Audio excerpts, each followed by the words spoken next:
Hey there, Streakers. Happy Monday. Had an interesting experience that I've been thinking about and I wanted to share with you. And it's an experience that I'm curious if you've had something similar happen to you in your life. And this isn't the first time this experience has happened. But it doesn't happen all the time.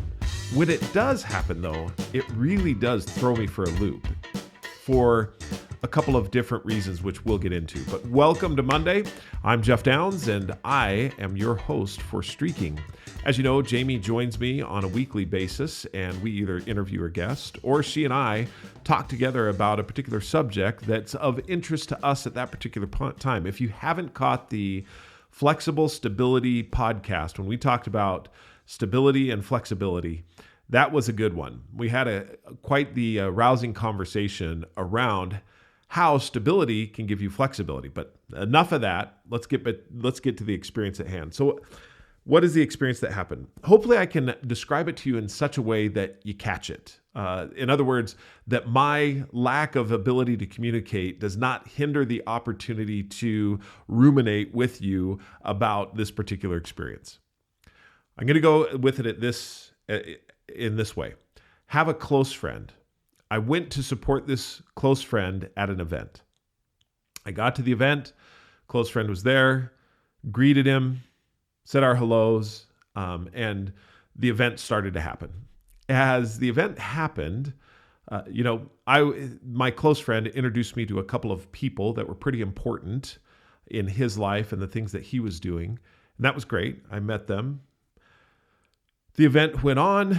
After the event, this close friend of mine, kind of looked at me and almost didn't say anything, shook my hand, said, "Glad to see you," and then went about, almost blew me off for the people that that were important to him that could advance the things that he wanted to do. Now, maybe this friend of mine, he had a lot of important stuff to take care of and therefore didn't have the time to be able to talk with me at that time. But I'll tell you what happened to me is when the event was over and we were saying our goodbyes, I felt like he couldn't get away from me more quickly to the people he really wanted to talk to. Now, as he did this, I was sitting back and I'm like, wow, that was hurtful. Now, I believe that you can choose to be offended, and I choose not to be offended on this one. I was hurt, however, because at that moment, I felt very small and unimportant, and that there were a lot more important people in the room that he needed to talk to. This was tough for me, and maybe because of my own ego, my own arrogance, my own insecurities, I did feel slighted, and I left that event thinking to myself, I wonder what I did wrong, or what was it that happened? How come I felt the way that I did? Have you ever felt this way before?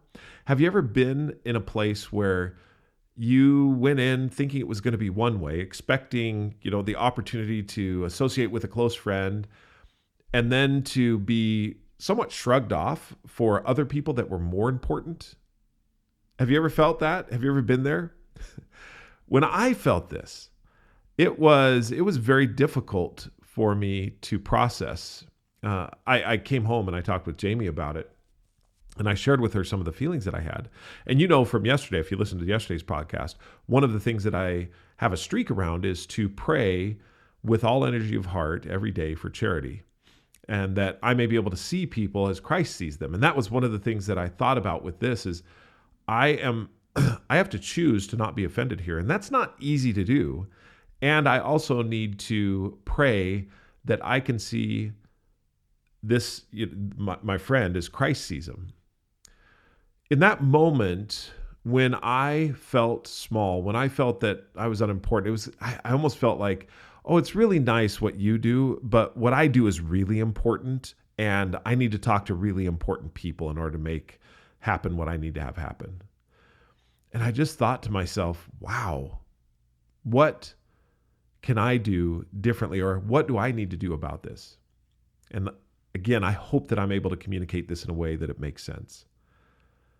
The question that I have is Is there anyone at all that can really make you feel small? And the answer to that is only if you let them. Isn't that interesting? Is there anyone at all that can make you feel small? And the answer is yes, only if you let them. This is what I realized right away, is that I allowed this friend of mine to make me feel small, to make me feel that I was unimportant, to make me feel, or maybe I felt that way, but I'm the one that can respond to my feelings, and I can respond and choose to not react to that feeling or have that feeling control my actions. I'm the one that can choose. I am the agent that can choose the route that I want to take. In other words, I'm telling you this right now. There is no one on this earth that can make you feel small if you don't let them. And that doesn't mean to lash out in anger or to be arrogant or to have a lot of ego about it. What it means is to look at the situation and say, you know what? They had something else that they needed to take care of, and that's just fine.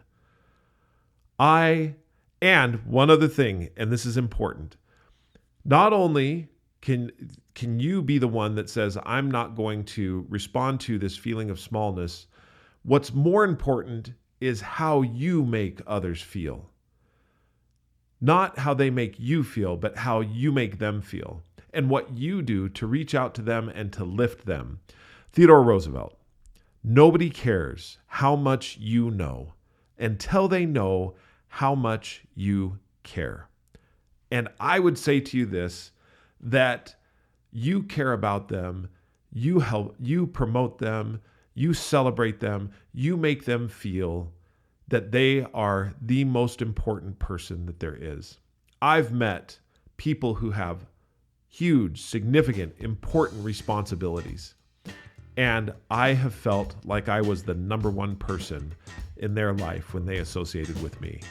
And that's what I hope I can do for the people that I meet, and I hope that's what you do, is make the person, whoever it is you associate with, feel like they are the most important person that you have associated with or will associate with right there at that moment. Thank you. You can email me anytime, Jeffrey, Jefffery, at thestreakingapp.com. You can also download the Streaking app at Google Play or the Apple App Store. You also can order the book on Amazon. Give us a rating on any one of those or subscribe to this podcast. Until we talk again next time, keep streaking.